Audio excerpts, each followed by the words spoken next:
ब्रजलीला में। पूतना मारते समय किशोरी जी पास में है। अघासुर, बकासुर, बत्सासुर, तृणावर्त, व्योमासुर, अरिष्टासुर, किसी भी असुर को मारते समय किशोरी जी पास में। कंस को मारते समय पास में है।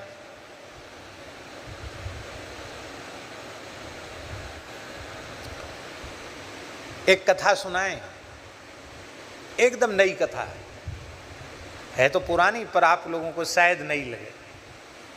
हमने अपने पूज्य सदगुरुदेव श्री भक्तमाली जी के मुखारविंद से सुना, और वो भी विचित्र कथा। हमने एक बार महाराज जी से पूछा कि महाराज जी, जैसे पूरे ब्रज में कंस का उपद्रव होता था, नंदगाम गयो, कई कंस के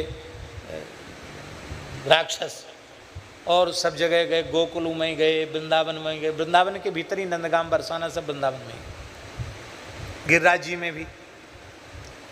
बरसाने में कोई राक्षस गया ऐसा? क्यों नहीं आता चरित्र? ये मैंने अपने पूज्य गुरुदेव भक्तमाली जी से पूछा। महाराज जी हंसने लगे, बोले पंडित जी तुमने बढ़िया प्रश्न पूछा, चलो एक कथा सुना देते हैं। महाराज जी के मुख से सुनी हुई कथा। बोले नारद जी के मन में आया कि शायद लीला में भी आपने कभी सुना देखा नहीं होगा ये चरित्र, आप चाहो तो दिखा सकते हो लीला में। नारद जी ने देखा कि इसको, ठाकुर जी के बारे में तो उसको समझ में आ गया कि वो काला काला, बंसी वाला, काली कमली वाला और हमारा काल है, लेकिन उसको राधा रानी की महिमा मालूम नहीं कंस को। तो नारद जी पहुँचे कंस के दरबार में, बहुत ध्यान से सुने। कंस बड़ा चिंतित था। नारद जी ने कहा, कहो भोजराज कंस, देवता आपके भय के मारे लांग अपनी खोल देते हैं, मुक्त कच्छ होके भागते हैं, महाराज महाराज बचाओ बचाओ बचाओ। आप आजकल बड़े उदास और चिंतित दिखाई पड़ते हैं, आपकी सेहत भी कुछ खराब है। क्या करें महाराज, ठीक से भूख नहीं लगती, नींद भी नहीं आती है, बहुत परेशान हूँ मैं। अब गुरु सन कपट मित्र सन चोरी, गुरु जी से कैसे छुपाव करें? क्या बात क्या है? अरे बोले महाराज कुछ मत पूछो, आपने ही बताया था कि वो देवकी का 7वां बलदेव और 8वां कृष्ण वो चोरी छिपे वहाँ पहुँचा दिए गए, देवताओं का सहयोग था। वे ही नंद के पुत्र कृष्ण बलराम हमारे बड़े बड़े असुरों को सफाचट कर रहे हैं। छोटे छोटे बच्चे हैं 10-11 साल के, इतनी शक्ति उनमें आई कहाँ से? नारद जी ने रहस्यपूर्ण हंसी से हंसते हुए कहा, अरे भोजराज तुम बड़े भोले हो, सज्जन हो, आह क्या कहना, तुम्हें पता ही नहीं। कृष्ण की जो ताकत है ना, शक्ति, वो है वृषभानुनंदिनी कीर्ति कुमारी राधा रानी। उन्हीं की कृपा से गोवर्धन उठाया, उन्हीं की कृपा से दावानल पान किया। तुम्हारे सवरे असुर उसी से, उन्हीं के शक्ति से मारे। स्वाभाविक है, बिना शक्ति के शक्तिमान कोई क्या करेगा? वो है।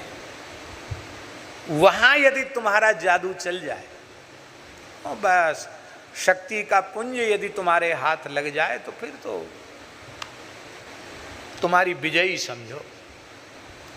कंस ने कहा ये बहुत अच्छी बात है, तो शक्ति के पास तो थोड़ी ज़्यादा शक्ति लगानी पड़ेगी कि नहीं?